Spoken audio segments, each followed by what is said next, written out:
1년 중에 가장 이 말이 어울리는 날이죠. 우리 함께 인사하면 좋겠습니다. 메리 크리스마스. 예. 성탄주일 오후 예배 때 오신 여러분을 예수님의 이름으로 환영합니다.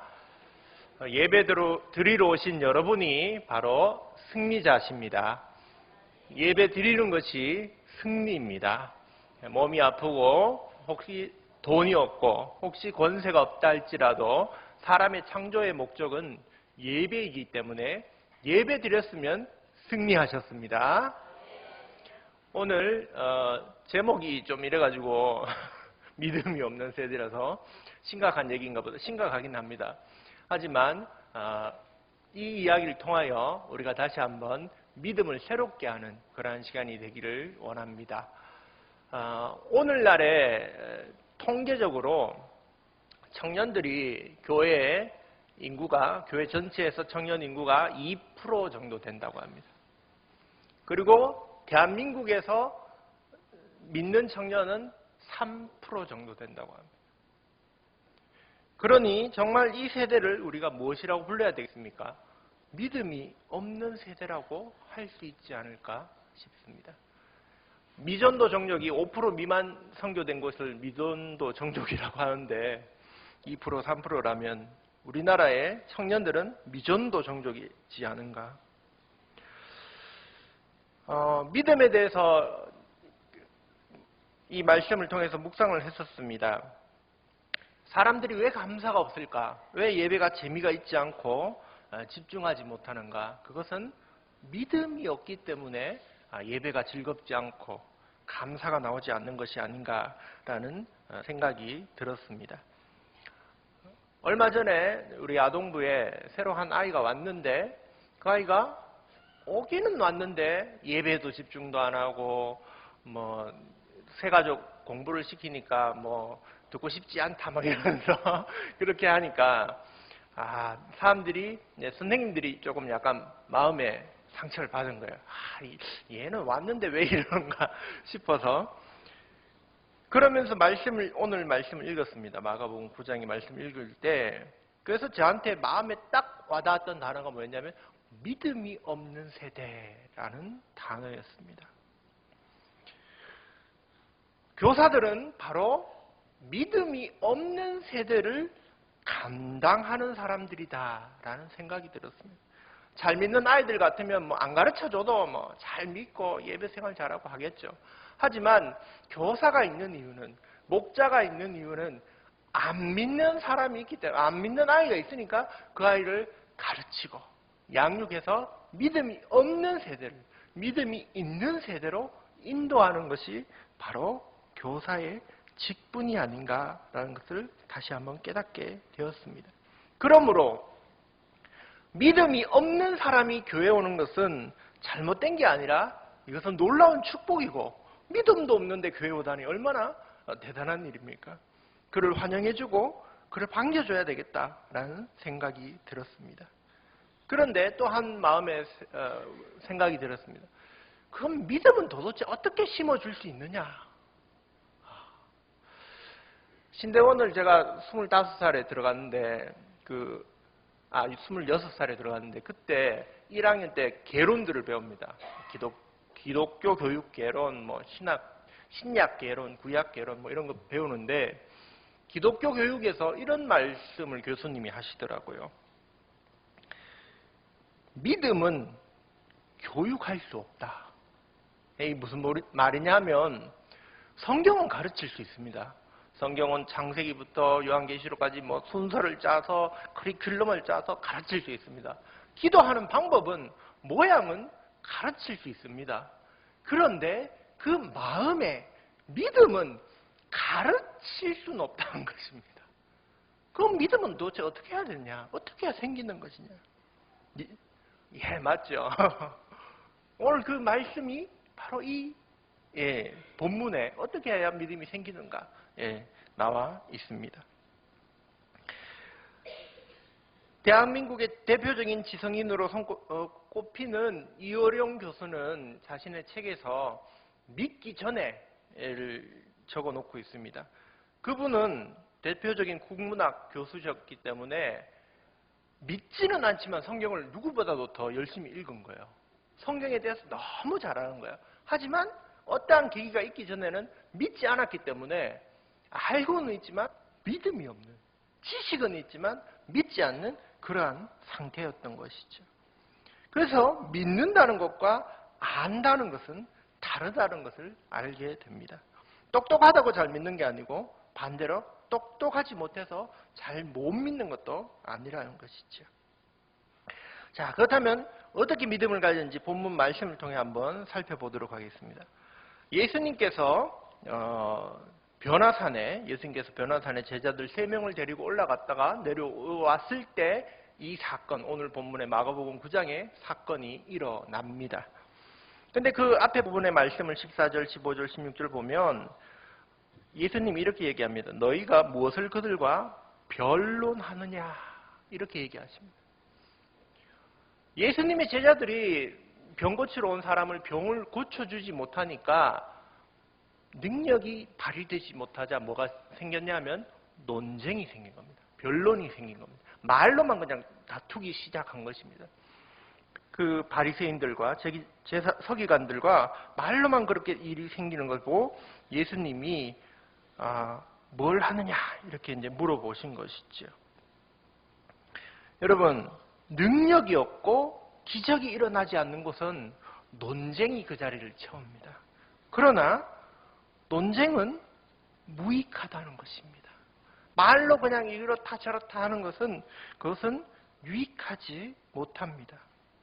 교회에서 서로의 지식을 앞세워서 야, 이것이 맞다, 저것이 옳다라고 논쟁하는 것은 덕이 되지 못한다는 것입니다. 예수님은 자신이 이 땅에 온 것에 대한 목적을 마가복음 10장 45절에 이렇게 분명하게 말씀하고 계십니다. 인자가 온 것은 섬김을 받으려 함이 아니라 도리어 섬기려 하고, 내가 이 땅에 온 목적은 섬김이다 라고 이렇게 얘기하시는 것입니다. 논쟁하고 막 서로 다투는 게 목적이 아니라 남을 높여주는, 섬기기 위해서 내가 이 땅에 왔다. 즉 예수님을 믿는 교회도 목적이 서로 이렇게 논쟁하는 게 아니라 목적은 섬기기 위해서 교회가 있다는 것입니다. 이 땅에 복음이 없어 목말라 하는 사람들에게 복음을 나누어주는 섬김, 정말로 배가 고픈 사람들에게 밥을 나눠주고 도와주는 그러한 섬김, 구제의 섬김, 어린아이들에게 예수님의 복음을 알려주는 그런 교사로서의 섬김, 아침 일찍부터 교회에 와서 아동부실을 청소하고 예배를 준비하는 그러한 섬김이 우리의 목적이라는 것입니다. 논쟁은 아무런 유익이 없습니다. 예수님이 귀신 들려서 힘들어하는 아들을 데리고 온 이 사람의 말을 그리고 들어줍니다. 17절입니다. 그가 불만을 얘기하는 겁니다. 선생님, 귀신이 들려서 내 아들이 그래서 데려왔습니다. 그런데 이 귀신 들린 우리 아들을 선생님 제자들은 못 고쳐줬습니다. 이렇게 얘기하는 겁니다. 능히 하지 못하더이다. 그때 예수님이 하신 말씀이 믿음이 없는 세대야 라고 말씀하시면서 내가 얼마나 참아주어야 되느냐라고 이야기하십니다. 그리고 아이가 경련을 일으키자 그 아이를 보시면서 불쌍히 여겨주셨는데, 그때 또 이 데려온 아버지가 이렇게 얘기하죠. 선생님, 하실 수 있거든 우리를 불쌍히 여기사 도와주옵소서. 오늘 문제의 핵심은 뭐냐면 믿음이 없는 세대입니다. 믿음이 없는 세대. 그런데 이 말을 자세히 보면요, 불신자한테 하신 말씀이 아니에요. 믿지 않는 사람한테 가서 믿음이 없는 사람아 이렇게 얘기하신 게 아니라 누구한테 했냐면 바로 제자들한테 그 얘기를 하신 거예요. 3년 동안 예수님을 따라다니고 말씀을 가장 잘 듣고 기적을 바로 앞에서 본 제자들한테 예수님이 뭐라고 얘기하셨냐면 믿음이 없는 세대야. 그렇게 얘기하셨다는 것입니다. 이것이 놀라운 이야기입니다. 우리들도 다 직분도 있고 목사기도 하고 이렇게 교회를 와서 섬기고 활동합니다. 근데 예수님이 우리한테 만약에 야, 너 믿음이 없는 세대야 이런다면 얼마나 놀랐겠습니까? 나보고 예수님 믿음이 없는 세대라고 얘기하시다니, 이것은 일종의 꾸짖음이 아닌가. 이 말씀을 가지고 우리를 되돌아보기 원합니다. 만약 내가 지금 예수님 앞에 나간다면 예수님은 나에게 믿음이 없는 세대라고 얘기할까? 아니면 잘 믿고 있다라고 그렇게 말씀하실까? 왜 이 제자들은 믿음이 없는 사람이라고 말을 들어야 했을까? 그 답을 우리는 이 9절 9절에서 찾아볼 수 있습니다. 22절에 그 아버지는 이렇게 얘기합니다.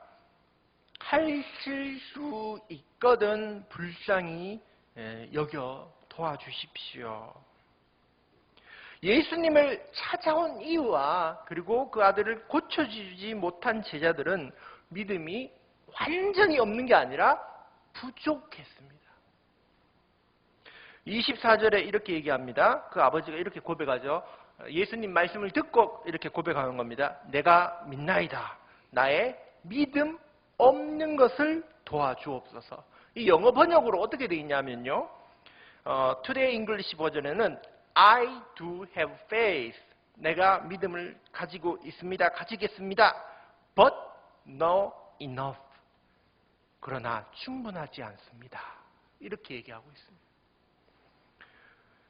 우리가 만약 오늘날 살아가고 있는데 예수님을 알기도 하고 믿는다라고 하지만 만약에 내 삶 속에 정말 예수님의 능력이 없다면, 변화가 없다면, 예배 왔는데 감사가 없고 감격이 없다면 예수님은 오늘날 우리에게 똑같이 말씀하실 것입니다. 믿음이 없는 세대야.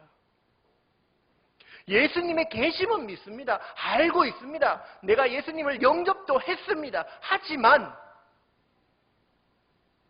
예수님의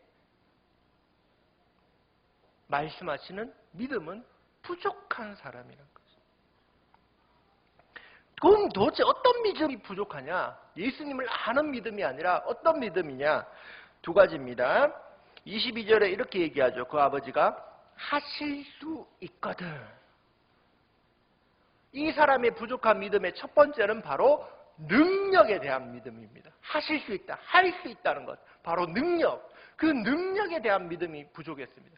예수님도 혹시 못 고치시는 것 아닌가? 라는 마음이 있었던 겁니다. 여러분, 예수님의 능력을 믿으십니까? 믿으십니까? 오병이어 5,000명을 먹였던 사건, 안전뱅이가 일어났던 사건, 문둥병이 났고 중풍병자가 낫는 사건이 2000년 전에만 일어나고 내 삶 속에서는 안 일어난다고 생각하진 않으십니까? 그러면 믿음이 없는 세대입니다. 2000년 전에도 예수님은 예수님이셨고 지금도 예수님은 능력의 주님이시라는 것입니다. 그래서 내 삶 속에도 이 능력이, 이 기적이 일어나는 줄 믿어야 합니다. 그것이 바로 믿음입니다. 능력에 대한 믿음. 내 삶에 능력이 없다면 예수님은 나를 꾸짖을 것입니다. 믿음이 없는 자야. 또 두 번째 믿음은 이것입니다. 하실 수 있거든 나를 불쌍히 여겨주소서. 예수님 보고 불쌍히 여겨달라고 합니다. 그러나 예수님은 이미 불쌍히 여기주시고 있습니다. 무슨 말이냐면 주님의 선하신 인도하심을 믿지 못하는 것입니다. 그 아버지가 불쌍히 여겨달라고 했는데 이미 주님은 선하신 목자가 되십니다. 우리의 인생에 대해서, 우리 주님에 대해서 우리가 믿지 못하는 두 번째는 하나님이 나를 선하게 인도해 주실 것이라는 것을 믿지 못한다는 것입니다. 아, 내 인생은 꼬였어. 나는 안 돼. 하나님이 나한테 좋은 것을 주시지 않는다는 것. 그러한 잘못된 생각이 바로 믿음이 없는 태도입니다. 두 번째 믿음은 바로 하나님의 선하신 인도하심을 믿는 것. 그것이 바로 믿음이 있는 것입니다. 아픈 아들을 예수님께로 데려온 이 사람을 통하여 우리는 어떻게 하면 그럼 이 믿음을, 능력에 대한 믿음, 예수님의 선하심에 대한 믿음을 회복할 수 있는지 우리가 그 기도의 과정을 알아보게 됩니다. 첫째는 바로 예수님이 마지막 절에 얘기를 하셨죠. 기도 외에는 나갈 수 없느니라. 기도해야 믿음이 생깁니다. 그런데 어떻게 기도해야 되느냐 하면 이 아버지가 이 아들을 데리고 예수님께 나아왔다는 게 중요합니다. 여러분, 예수님 앞에 나와야 믿음이 생기죠. 어디 딴 데 가서는 믿음이 생길 수가 없습니다. 예수님 제자를 만난다고 믿음이 생기는 게 아닙니다. 예수님을 만나야 믿음이 생깁니다. 이 아버지는 누굴 만났냐면 예수님이 아니라 예수님 제자를 만난 겁니다. 여러분, 교회 와서 사람을 만나면 안 됩니다. 사람이 아니라 교회 와서 예수님을 만나야 됩니다. 예수님을 만나야 내 마음에 믿음이 생기는 겁니다. 예수님을 볼 때, 예수님을 만날 때 우리 마음에도 그 능력에 대해서, 그 선하심에 대해서 믿음이 생기는 줄 믿습니다. 두 번째는 나와서 그냥 있는 게 아니라 예수님 앞에 나와서는 말씀을 들어야 됩니다. 예수님이 말씀하시니까 이 사람이 믿음이 생기는 겁니다. 예수님 뭐라고 얘기하냐면 23절에 보십시오. 예수님이 이르실 때 할 수 있거든이 무슨 말이냐. 믿는 자에겐 능히 하지 못할 일이 없느니라. 그 전 번역으로 믿는 자는 능치 못함이 없다. 여러분, 이 말씀이 그 아버지의 마음에 가슴에 사무친 것입니다. 그가 드디어 이 말씀을 듣고 깨달았는 것입니다. 아, 그렇구나. 우리 주님은 능력의 주님이시구나. 우리 주님은 선하신 주님이시구나. 내가 믿음이 부족했구나. 그래서 이 사람이 고백하는 말이 그겁니다. I do have faith. 내가 믿겠습니다. 나는 믿습니다. 그 다음에 뭐라고 광고합니까? 내 믿음을 도와주십시오. 세 번째로 예수님의 말씀을 들은 사람은 간구해야 됩니다. 믿음이 부족하면 구하면 됩니다. 구하면 주님은 믿음도 우리에게 주시는 것입니다. 내가 믿나이다는 것은 선포입니다. 내가 이제 확실히 말씀을 듣고 믿겠습니다. 라는 그런 자기 선포의 말이 필요합니다. 내가 믿음이 부족하고 연약할 때 여러분 말로 일단 먼저 고백하십시오. 주님, 내가 믿습니다. 주님, 내가 하실 줄 믿습니다. 라고 나와서 말을 먼저 고백하십시오. 그리고 도와달라고 기도하십시오. 그러면 믿음을 채워주시면서 그의 능력과 그의 선하심을 보여주실 줄 믿습니다. 당진으로 가신 목사님, 이수훈 목사님이란 분이 계십니다. 이분이 전도사일 때 개척의 사명을 받고 자신의 연고지가 없는 당진으로 갔습니다.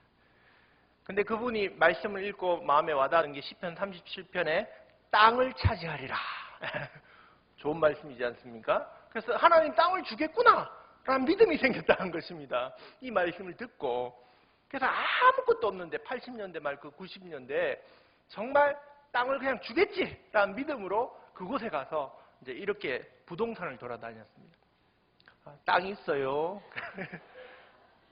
이 사람이 되게 돈이 많구나. 땅 사러 왔구나 싶어서 몇 억짜리 땅을 보여줍니다. 부동산이. 자, 이 땅은 얼마짜리입니다. 그러니까 이거 말고요. 말고요? 그럼 또 딴 데 갑니다. 이거는 몇 억짜리입니다.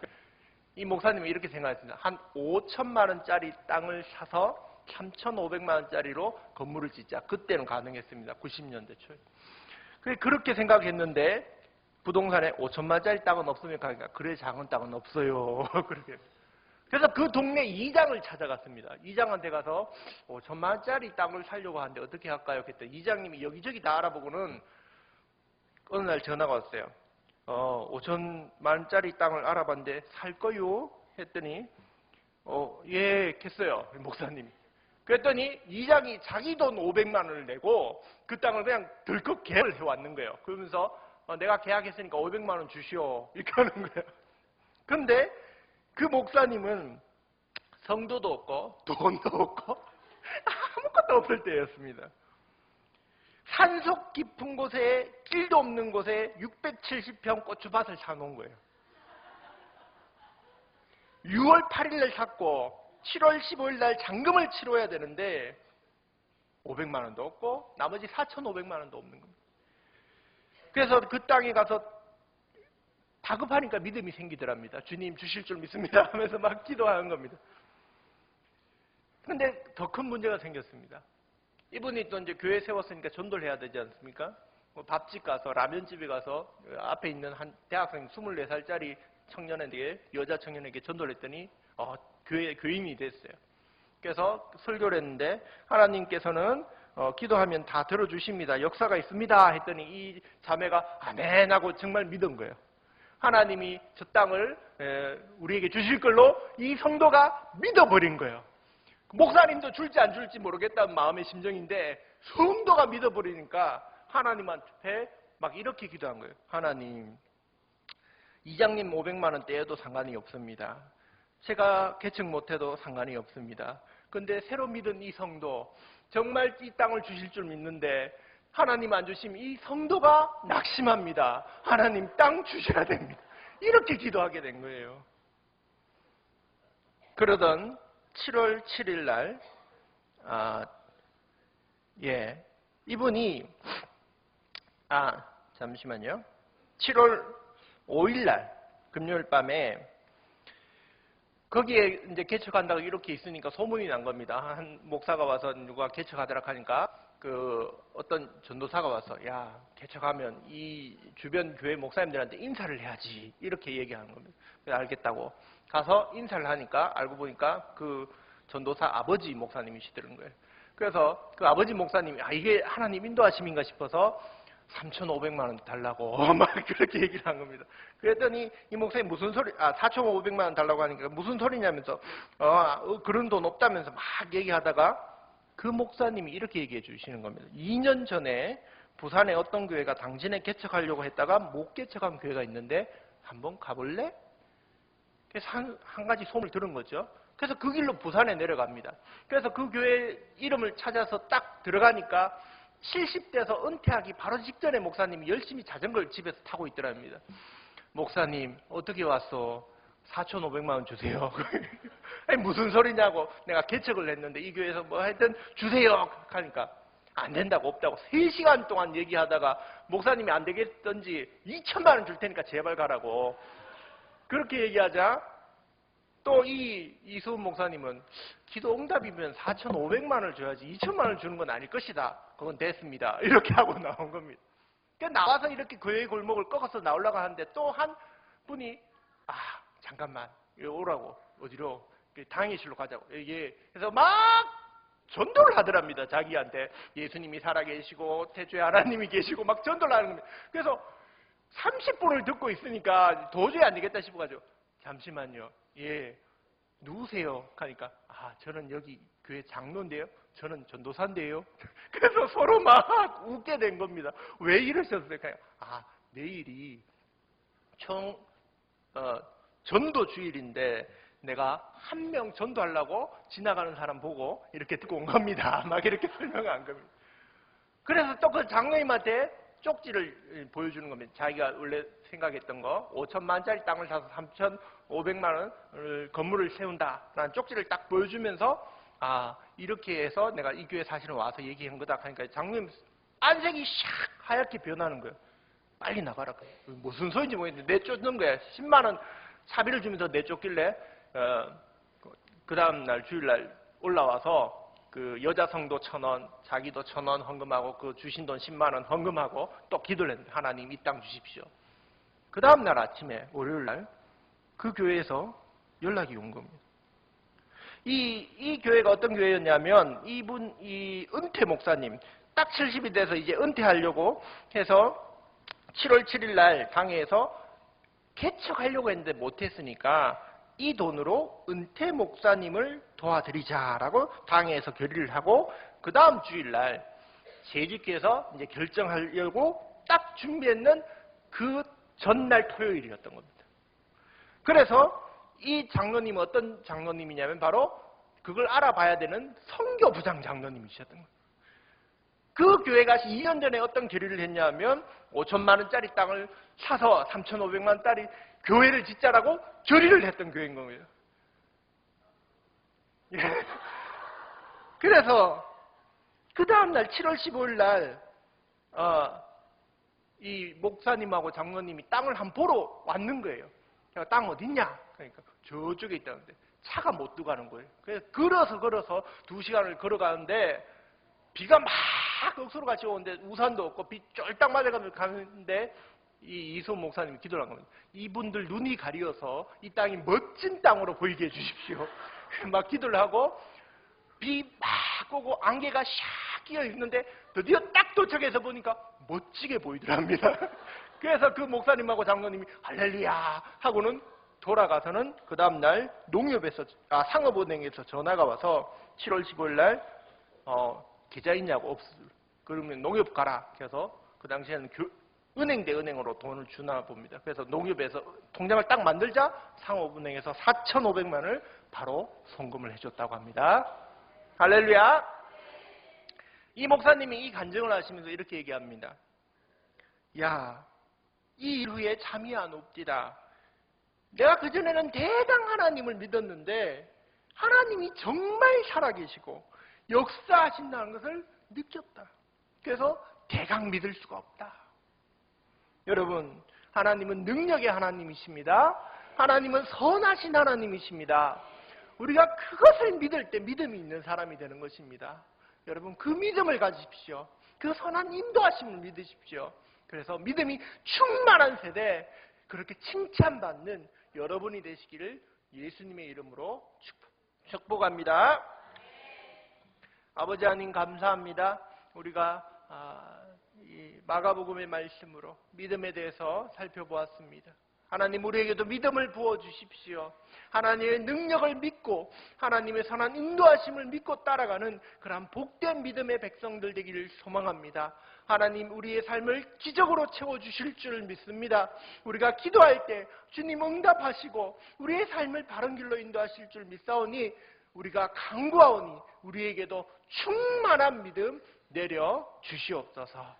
감사드리며 예수님 이름으로 기도드립니다. 아멘.